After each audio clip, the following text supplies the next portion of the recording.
আপনার প্রশ্ন তো অনেক লম্বা, হয়তো ভুলে যেতে পারি কোন পার্ট বলবো। আর আপনি বলেন, পরে না হয় আমি আপনাকে ধরিয়ে দেবো, সমস্যা না, নেই। আপনাদের সামনে কথা বলতে হলে আমার মানে মানে কি বলে স্বাভাবিক থাকতে পারেন এই কারণে যে আপনি এত বিজ্ঞ মানুষ এবং এত বেশি নানান জায়গায় আমার আলোচনা, থেকে ভেজাল সেমিনার। করতে হবে। হ্যাঁ, যাই হোক না, আমি যেটা মনে করি আপনার ব্যাপারে সেটাই বলছি। জি প্লিজ। বিষয়টা হচ্ছে, আপনি প্রথমত যদি ওই পার্টটা শুরু করি, যে আপনি বললেন যে এমন কথাও আছে যে সরকারের সাথে আতাত করে এটা করেছে, মানে আপনার কথাটার অর্থ এরকম। আর সেটা দিয়ে যদি আমি শুরু করি, ধরেন আমি তর্কের খাতিরে আপনার তর্কটাই মেনে নিলাম, কারণ আপনি তো আর বানায় বলেন নাই বাতাস এরকম কথা আছে, সত্য মিথ্যা আপনিও জানেন না, আমিও জানি না।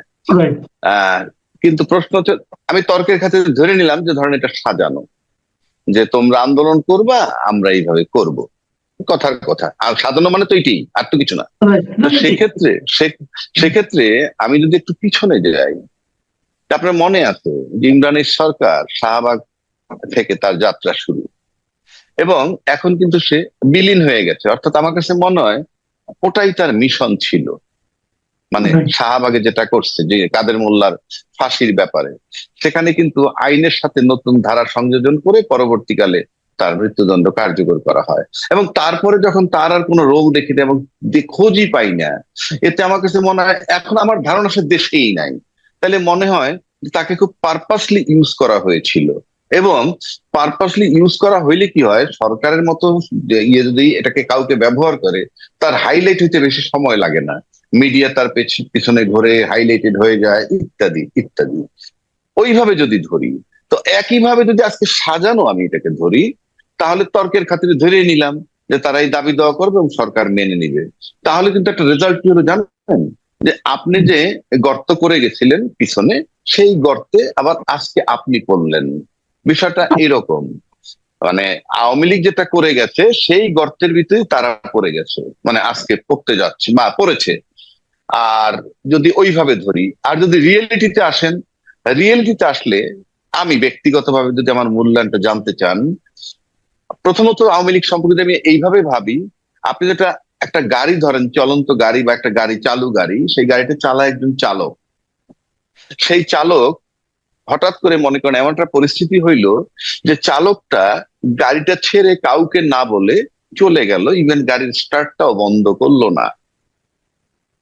এখন আওয়ামী লীগ যদি আপনি সেইভাবে তুলনা করেন, যে গাড়িটা ছিল আওয়ামী লীগ আর চালক ছিল শেখ হাসিনা, এবং সেই শেখ হাসিনা যে 5 তারিখ চলে গেল, কাউকে কিছু বলে গেল না। বাংলাদেশে এমন কোন অনেক সরকারেরই পতন হয়েছে, তারা তৃতীয় কাউকে দাঁড়া করিয়ে দিয়ে তার কাছে ক্ষমতা হস্তান্তর করে দেশে ছিল, কখনো কারো দণ্ড হয়েছে, কখনো হয় নাই, বাট দেশে ছিল, দায়িত্বটা কাউকে বুঝাই দিছে। একটা কলেজের প্রিন্সিপালও যদি কোথাও চলে যায় 3 দিনের জন্য, সে কিন্তু কাউকে না কাউকে ভারপ্রাপ্ত প্রিন্সিপাল বানিয়ে যায়। এত বড় একটা রাষ্ট্র, যার কাছে 18 কোটি লোকের ভাগ্য এবং 18 কোটি লোকের নাম বিক্রি করেছে, যে তাকে জনগণ বসিয়েছে, কাউকে না বলে একেবারে বের হয়ে চলে গেল। তার মানে ওই গাড়িটাকে স্টার্ট দেওয়া অবস্থায় চলে গেছে। আজকে যে সিদ্ধান্ত হয়েছে, তাতে মনে করেন আওয়ামী লীগ যদি গাড়ি ধরেন, গাড়ির জায়গায় গাড়ি আছে, শুধু স্টার্টটা বন্ধ করে দিয়েছে, মানে এই ইঞ্জিনটাকে বন্ধ করে দিয়েছে। এটা হলো আপনার যদি বলেন কার্যক্রম বন্ধ, কারণ দল নিষিদ্ধ আর কার্যক্রম নিষিদ্ধ এক নয়। এবং দল নিষিদ্ধ কোনো যৌক্তিক সিদ্ধান্তও নয়, কারণ দলের ব্যাপারে ভোট দেয় মানুষ, ভোট দিলে ক্ষমতা আসবে, না দিলে আসবে না, এটা হলো দল। আবার কেউ কেউ বলেন যে রাজনৈতিক দল সবার মত নিয়ে বন্ধ নিষেধ করা উচিত ছিল কার্যক্রম, না, এটা সবার মতামত নেওয়ার ব্যাপার না। রাষ্ট্র যদি মনে করে যে কোনো কারণে এই কার্যক্রম বন্ধ করা দরকার, সে তার সিদ্ধান্তে করতে পারে। আর যদি মনে করে বন্ধ করার দরকার না, রাজনৈতিক লোকেরা বললে, দল বললেই বন্ধ করে দিবে, এটাও সঠিক নয়। এখন আসেন, আমার কাছে এই কার্যক্রম যৌক্তিক মনে হয় কিনা। প্রথম কথা বলি, বাংলাদেশের সার্বভৌম স্বাধীন সার্বভৌম দেশ। এই স্বাধীন সার্বভৌম দেশের সার্বভৌমত্ব যেই নষ্ট করুক কোনো কারণে, যে প্রক্রিয়ায় করুক, সেটা যদি আপনি মাসুদ কামালও করেন, তাহলে আমি মনে করি আপনার একটা বিরাট পানিশমেন্ট হবে, যেহেতু আপনার দল নাই। কিন্তু আপনি যদি রাজনীতি করেন এবং আপনি যদি দেশের সার্বভৌমত্ব নষ্ট করার প্রক্রিয়ায় সম্পৃক্ত থাকেন, আপনার রাজনীতি করার অধিকার বাংলাদেশে থাকবে না। এটা আমার কাছে মনে হয়, অন্তত সার্বভৌমত্ব যদি হ্যাম্পার হয়। এইবার আসেন, বাংলাদেশ একটা ভূখণ্ড আছে, সার্বভৌমত্বের সংজ্ঞায় একটা ভূখণ্ড আপনার লাগবে, সে আমাদের একটা ভূখণ্ড আছে, এবং সার্বভৌমত্বের সূত্র মোতাবেক এই ভূখণ্ডটাকে পাহারা দেওয়ার জন্য কিন্তু রাষ্ট্রের কিছু বাহিনী থাকে। অর্থাৎ বাংলাদেশের যদি বর্ডার সিকিউরিটি ধরেন আপনি, তাইলে কিন্তু ছিল বিডিআর, আজকে যারা বিজিবি। এবং আপনি জানেন যে বিডিআর এর কিন্তু নিজস্ব অফিসার নাই, সেনাবাহিনী থেকে তাদের এখানে অফিসার পাঠানো হয়। তো বাংলাদেশে 57 জন সেনা অফিসার মারা গেছে। আমি ব্যক্তিগতভাবে তখনও বিশ্বাস করতাম না যে অপারেশন ডাল ভাতের নামে এতগুলো অফিসার মারা যেতে পারে। কিন্তু সময়ের ব্যবধানে যখন জাতিসংঘ তদন্ত করলো এবং তাজুল ইসলাম সাহেবদের তত্ত্বাবধানে যখন অলরেডি বোধহয় প্রসিকিউটর কালকে বোধহয় রিপোর্ট আসবে, তাদের তদন্ত রিপোর্ট, এই দুই জায়গায় মিলে বোঝা যায় যে দ্যাট ওয়াজ এ কনস্পিরেসি ওই হত্যাটার ব্যাপারে। এবং তারপরে যখন এই 57 জন অফিসার মারা গেল, তাদের ব্যাপারে যখন প্রধানমন্ত্রী সাবেক প্রধানমন্ত্রী শেখ হাসিনা সেনাকুঞ্জে গেলেন, সেখানে যারা ক্ষোভ প্রকাশ করছে এমন প্রায় 2 শতাধিক অফিসার চাকরিচ্যুত হয়েছে। তাহলে আমার ভূখণ্ডটা যারা পাহারা দিবে তাদের 57 জন নিহত হইল এবং 200 লোককে আপনি সরিয়ে দিলেন। তার মানে আমার ভূখণ্ডটা পাহারা দেওয়া, ভূখণ্ডটা অনেকটা অরক্ষিত হয়ে গেল, যেটা সার্বভৌমত্বের জন্য যদি হুমকি আসে খুবই যৌক্তিক। সেকেন্ড আসেন, এটা করার পর কিন্তু উনি আয়রন লেডি হয়ে গেলেন, কারণ 57 জন অফিসার মেরে হজম করা, তারপরে 200 লোক চাকরিচ্যুত হওয়ার পর, অফিসার চাকরিচ্যুত হওয়ার পর বহাল তবিয়তে থাকা একটা অস্বাভাবিক ঘটনা, যেটা শেখ হাসিনা দেখাইতে পারছেন। এবং সেখান থেকে ভয়ের রাজনীতি, আতঙ্কের রাজনীতি বাংলাদেশে শুরু। এখানেই শেষ নয়। আপনি যদি স্বাধীন সার্বভৌম দেশ বলেন, তাহলে আপনার দেশের যে ভিতরের আভ্যন্তরীণ যে নাগরিক সমাজ আমরা, তাদেরকেও কিন্তু একেবারে স্বাধীনভাবে বেঁচে থাকতে হবে, জীবনের নিরাপত্তা থাকতে হবে। সেখানে আপনি যদি 5ই মে 2013 সালের ঘটনাটা আনেন, আপনি অনেক আলেম মারা গেছে, মাদ্রাসার ছাত্র মারা গেছে, কোনো সন্দেহ নাই। তারপরে 16 বছর ব্যাপী বিনা বিচারে হত্যা, আয়নাগর, সব যদি মিলান, তাহলে এই দেশের মানুষের আভ্যন্তরীণ সার্বভৌমত্ব বলতে যা বোঝায় সেটাও ছিল না। এরপরে যদি আসেন যে আবার বর্ডার ক্রস করে, যেমন ধরেন আপনি যে বাসাটায় থাকেন সেখানে যদি দরজা নক করে আর যদি বলে যে আমাদেরকে কিছু গুন্ডা তাড়াচ্ছে, আপনি ঘরে একটু আশ্রয় নেই, 5টা লোক ঘরে ঢুকিয়ে দিলেন, এরপর আর বের করতে পারতেছেন না, আপনার ঘরটার প্রাইভেসি বা সার্বভৌমত্ব থাকবে? আর থাকবে না। তো আপনি যখন আমার একটা স্বাধীন ভূখণ্ডের মধ্যে 57 জন অফিসার তো মূল্যই 2009, 17তে যখন 10 লক্ষ 11 লক্ষ রোহিঙ্গা ঢুকাইলেন, সার্বভৌমত্ব আমার ছিল না। তর্কের খাতিরে ধরে নিলাম যে বিপদগ্রস্ত মানুষকে আপনি আশ্রয় দিচ্ছেন, আপনি তাদের ওয়ে আউট রেখে না ঢুকতে দিবেন, কিন্তু আপনি তারপরে আর তাদেরকে বের করতে পারলেন না। না পারলে কি হইলো, আমার দেশের একটা ভূখণ্ডের মধ্যে 10-11 লক্ষ লোক, এখন 13-14 লাখ হয়েছে, গত বছর মিলিয়ে এই সরকার সহ আরো আপনি বলতে লাখ যাচ্ছেন, খানিক ঢুকেছে। আপনি বলতে যাচ্ছেন শেখ হাসিনা নানা কর্মকাণ্ডের মাধ্যমে বাংলাদেশের সার্বভৌমত্বকে বিপন্ন করে ফেলেছিল। ইয়েস, আমি সেটা বলতে চাই। এবং এই যে ভূখণ্ডে আপনি ঢুকাইলেন, আপনি লক্ষ্য করে দেখেন, তারপরে 18 সালের নির্বাচন হয়েছে, একটা ভূখণ্ডে 10-12 লক্ষ লোক ছিল, তারা ভোটার না, দেশের নাগরিক না, তাদেরকে আমি বাসায় রেখে আমি আমার নির্বাচন করে যাচ্ছি, ওখানে কিন্তু আমার কোনো রোল নাই, এবং তারা আমার দেশে অবৈধ, তারা আমার নাগরিক না, ভোটারও না। তাহলে আপনি, আমি শেষ করি, আমি বলে নি, এই যে সার্বভৌমত্বের প্রতি যে হুমকি যেটা হইলো, সেই সার্বভৌমত্ব যে ক্ষতিগ্রস্ত করছি আমি আজ পর্যন্ত, আমি মনে করি সার্বভৌমত্ব যাকে দিয়ে নষ্ট হবে কিংবা হুমকির কাছে, তাদের রাজনীতি করার অধিকার নাই। সে আওয়ামী লীগ না, যে কোনো ব্যক্তি বা যে কোনো গোষ্ঠী বা যে কোনো দলের।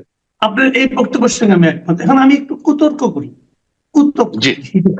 হ্যাঁ, সেটা হলো, আপনি এতক্ষণ যে কথাগুলি বললেন, এগুলি সবকিছুর জন্য শেখ হাসিনা দায়ী। শেখ হাসিনা বাংলাদেশের সার্বভৌমত্বের জন্য হুমকি ছিলেন, আপনি বলছেন। যদি সেটা সত্য হয়, আপনি শেখ হাসিনার বিচার করবেন। কিন্তু আওয়ামী লীগ তো একটা অনেক বড় একটা দল, এই দলের অনেক লোক ছিলেন যারা একদম গ্রামে গঞ্জে মাঠ পর্যায়ে ছিলেন। তারা তাদের ওই এলাকার যে একজন দলের নেতা, যে তার সামনে কথা বলার সাহস পেতেন না, কিন্তু তারা আওয়ামী লীগকে ভালোবাসতেন। এখন যদি আপনি আওয়ামী লীগটাই বন্ধ করে দেন, তাহলে তাদের যাওয়ার জায়গাটা আপনি কোথায় রাখলেন? এতগুলো লোককে আপনি কোথায় যেতে দিবেন? এতগুলো লোক তাহলে কি করবে? কাজে ধরেন যখন একটা বাস কাউকে অ্যাক্সিডেন্ট করে, তখন আপনি কি করবেন? বাসের ড্রাইভারকে নিয়ে থানায় দিবেন অথবা পুলিশের কাছে দিবেন। আপনি যদি বাসটাই পুড়িয়ে দেন, তাহলে সেটা কি আপনার বিবেচনা লজিক্যাল হলো? আপনি এটার জবাব যদি দেই, একটা বাস বা গাড়ি যখন অ্যাক্সিডেন্ট করে, কিংবা একটা বাস বা একটা গাড়ির ভিতরে যখন ইয়াবা পাওয়া যায় কিংবা মাদক পাওয়া যায়, তখন আপনি ড্রাইভারকে আটক করেন। ড্রাইভার বলতে যিনি চালান তিনি যদি গাড়ির মালিক হন, তিনি চালক, তাকে আপনি গ্রেফতার করেন, ভালো কথা। ইয়াবা পাইছেন, ভালো কথা। এই গাড়িতে ইয়াবা কে উঠাইছিল? গাড়ি নিজে উঠাইছেন, আপনি উঠাইছেন, কিন্তু গাড়িটা কাস্টডিতে যায় কেন? গাড়িটা থানা সিজ করে কেন? আপনি কি এটার যুক্তি আছে কোনো? আমি চ্যালেঞ্জ করে বলতে পারি আমার এটার যুক্তি নাই। কারণ এই অ্যাক্সিডেন্ট গাড়ি করে নাই, করছে চালক।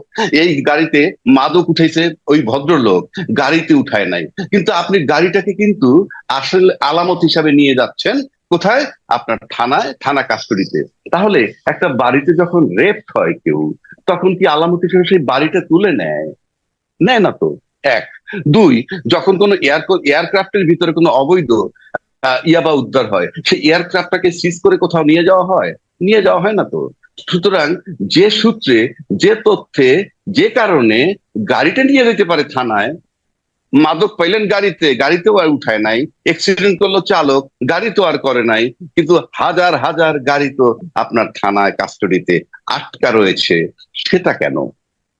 যেই কারণে ওই গাড়ি আটকা, সেই কারণে আপনার এই একইভাবে, যেহেতু আপনি যে দলটার কথা বলছেন, সেই দলটা কি করছে, যেটা বললাম, বয়ান দিলাম, এই যে সার্বভৌমত্ব নষ্ট করেছে বললাম, আমি খুব যৌক্তিক, আমি মনে করি না আমাকে কেউ চ্যালেঞ্জ করতে পারবে। এই যে সার্বভৌমত্ব নষ্ট করছে, তাতে যে লোকগুলোর কথা বললেন অবশিষ্ট আছে, তারা কি কেউ বলেছে আপনাকে যে ভাই এই সার্বভৌমত্ব যে নষ্ট হলো, কাজটা তো ভালো করেনি, আমি ভাই আওয়ামী লীগ করবো না? এটা কথার কথা বলছি। তার মানে কি? সার্বভৌমত্ব নষ্ট করছে এবং তাদের কি টপ টু বলার মতো বটম। কোনো পরিবেশ আছে? একজন ধরেন একজন আওয়ামী লীগের উপজেলা কমিটির একজন লোক সে কথাটা বলতে চায়, তাকে বলার মতো কোনো বাস্তবতা আপনি বজায় রেখেছেন? সে আজকে ঢাকায় এসে প্রেস কনফারেন্স করে বলতে চায়, তাকে আসতে দিলেন? সেটা এলাকা থেকে বের হওয়ার সরাসরি তাই সে তো মবের কবল। কোথায় বলতে চায়? কোথায় বলেন আপনি? ধরা যাক সে বলতে চায়, তাকে আপনি কি বলার? ধরা যাক, আমি তো ধরবো না, আমি তো দেখি নাই। ইভেন শেখ হাসিনা চলে যাওয়ার পর উনি কি বলছেন? উনি বলছেন আমার কি অপরাধ, আমি কি করেছি?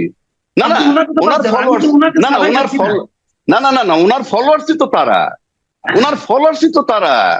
আপনি শুনেন, আপনি আপনি আপনি আপনি একটা কথা বলি, আপনি কি বলে, a tree is known by its fruits, একটা কথা আছে, বৃক্ষ তোমার নাম কি, ফলে পরিচয়। তাহলে আপনি ফলগুলোও যদি দেখেন, গ্রাসরুট লেভেল থেকে ফল ধরে আসেন, আপনিই বলতে থাকবেন যে না, গাছ তো আমরা জানি, ফল তো এমন হবেই।